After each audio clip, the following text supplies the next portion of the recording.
Magandang gabi mga ka-PJ. Yan, singit na tayo ng kakaunting vlog ngayon. Dahil nga halos 2 araw yata tayo hindi nakapag-upload, no? So, singit tayo ng kaunti. Ito at medyo focus ako ngayon. Kaya gabi na tayo nakapag-update, no? Meron din tayong sasagutin ng mga katanungan galing sa ating mga subscriber. Unang-una, total gabi naman na. Ang oras natin ay alas 8:30 na. So, magpahinga na tayo. Nandito ako ngayon sa Makati. Itong magkasunod na araw ay puro tayo abala. Ganun talaga kasama sa hanap buhay natin yung maabala sa biyahe, no? Bumiyahe nga pala tayo nung Miyerkules nung coding natin dahil nga sana magbabawi tayo dahil mga ilang araw din tayo naabala, no? Diba? Natandaan nyo yung umatin tayo ng Valentine's date sa Mall of Asia. Yan, naabala din tayo, hindi tayo nakabiyahe ng buo, diba? Nung Miyerkules coding ko yon. Ibibiyahe sana natin. Kaso ang problema, yun nga, bumigay yung aking wheel bearing. Kaya napilitan tayong umuwi, magpagawa na lang nung Miyerkules. Pagkatapos ng Miyerkules, Huwebes, biyahe tayo. Ganon ulit, bumigay ulit yung kabila. Kasi siyempre, kahit paano nagtitipid pa rin naman tayo. Kaya ang ginawa ko, kung ano lang yung tumunog ay yung kanan na wheel bearing, yun lang yung pinagawa natin nung Miyerkules, no? Nung araw ng coding natin. Pagka Huwebes, bumiyahe tayo. Ang ganda na sana ng biyahe natin. Yung kabila naman yung bumigay. Yung kaliwa naman. Kaya abala ulit tayo. Pagawa ulit tayo mga ka-PJ. Kaya puro abala tayo. Tapos kanina, tanghali na rin ako nakabiyahe. Dahil nga may nasikaso rin ako kanina.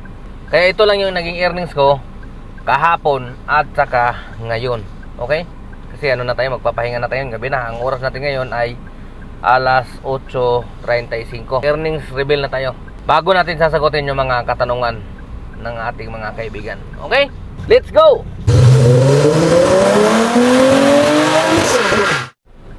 So ito nga pala yung naging earnings natin ngayong araw, guys. Alas 8:37 na ng gabi. Araw ng Biyernes, February 21, 2025. So ito lang yung earnings natin, 4,722. Hindi tayo umabot sa ating quota, guys. Sa ating minimum na 5,000. Kasi naabala tayo kanina. Tanghali na tayo nakabiyahe.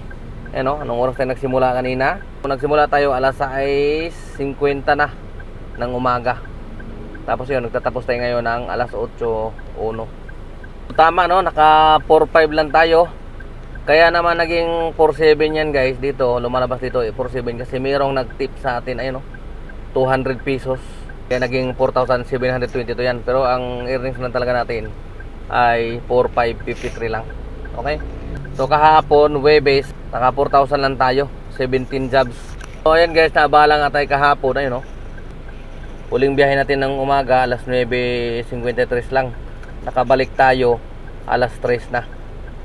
Ayan, yan yung pagitan niya. Alas 9, alas 10, alas 11, alas 12, alas 1, alas 2, alas 3. 5 oras tayo naabana, wala. Tapos maaga pa tayo gumarahe. Alas 7 lang tayo gumarahe ng gabi. Kaya ayun, naka 4,021 na tayo. Ang ganda sana yung biyahe natin Yung problema kasi naabala, nagpagawa tayo kahapon. Kaya ayun, ganun talaga kasama sa hanap buhay yan. So diretso na tayo doon sa mga katanungan ng ating mga kaibigan. Dito yung ating mga subscriber, mga masugid nating taga-subaybay. Yan, so yung unang katanungan mula kay Kinmark de la Piña. Ang tanong niya ay, Sir, magkano po ang top up nyo kadalasan pag bumibiyahe na kayo all day? First day ko po kasi bumiyahe sa Grab. Salamat po. So dito po sa Grab, hindi na po natin napapansin yon kung magkano yung top up natin. Kasi karamihan naman sa mga pasahero ay naka cashless, okay? Kasi dito kay Grab, kapag naka-Grab pay yung pasahero, automatic ibabawas na niya yung commission niya. Okay? At kung naka-cash payment naman ito, ang ginagawa niya ay automatic din niyang binabawas yung commission niya doon sa cash wallet mo. Kapag walang laman ng cash wallet mo, yung magdi-negative ka. Dapat palaging may laman yan. Para kung sakaling naka-cash payment yung booking, automatic makakakuha si Grab ng kanyang komisyon. Ganon yun. Hindi mo kailangan mag top up. Kailangan lang yan kung talagang nag-negative na. Pero bihira naman mangyari yung mag-negative kasi nga karamihan sa mga pasahero ay naka cashless. Okay? Yun, sana nasagot ko yung tanong sir na Hinmark. Yung pangalawang katanungan ay galing kay Alexander Matazugi. Shoutout sa'yo sir. Ang tanong niya ay, sir, kung 5,000 to 6,000 ang average mo a day, magkano po ang gasolin mo at pagkain? Magkano po ang malinis na earnings mo po? Halimbawa naka 5,000 ako, yung gas ko niyan, dahil itong sasakyan ko ay medyo may kalakasan siya sa gas dahil nga automatic transmission siya. Kaya medyo malakas talaga siyang kumain ng gas kumpara doon sa manual. Ang gas ko niyan ay 1.5. Tapos yung pagkain ko sa maghapon, pagpalagay natin nga mga 300. Okay? Ganoon ang pagkain natin sa maghapon. So 1.5 saka 300 di 1.8. Natitira sa 5,000. Yun yung sayo kung hindi ka naguhulog ng sasakyan at kung hindi ka nakikiboundary, di ba? 3-2. So doon ka magbabawas ng para pang maintenance ng sasakyan. Dito na tayo sa pangatlong katanungan kay Alexander ulit. Maganda itong tanong niya. Na-experience mo na ba sir multiple drop pero naka one ride lang? Anong ginagawa mo kapag ganyan ang nangyari? Multiple drop pero booking isang drop lang. Ay pagka ganon sir, at halimbawa nagsabi ka agad yung pasahero na ganito, sir, may dadaanan tayo sa ganito, ay negative na yan sir. Dapat nasa booking yan na dapat dalakay nila dyan kung ilang baba yun, no? Hindi ako papayag niyan na gagawin tayong FX. Talagang papalag ako dyan pag ganun. Pwera na lang kung naisahan tayo. Mayroong iba hindi nagsasabi, tapos yun pala may ganito, nag multiple drop. Ay pinagsasabihan ko talaga. Tapos nire-report ko yan kay Grab. So 1 star ko rin siya, tapos pagsasabihan ko na next time basta along the way lang pero kung ibang dadaan na hindi ako papayag, kahit pa sabi mo nasa biyahe na kami, magkakaproblema talaga kami. Wala sa booking yun. Pero kung along the way lang, nandyan na yan, hindi mo na nandyan na yan, na-pick up mo na So wala kang magawa kundi tuloy sige pagbigyan sa basta along the way, pero pagsasabihan ko talaga yan. Tapos i-report ko kay Grab. Okay? Ganun ang ginagawa ko dyan. Hindi po pwede yung palampasin natin yung ganun. Hindi tayo FX. Pang-apat na katanungan galing kay Milbert Labaho. Ayan. Wala bang nagyaya ng check-in? Marami.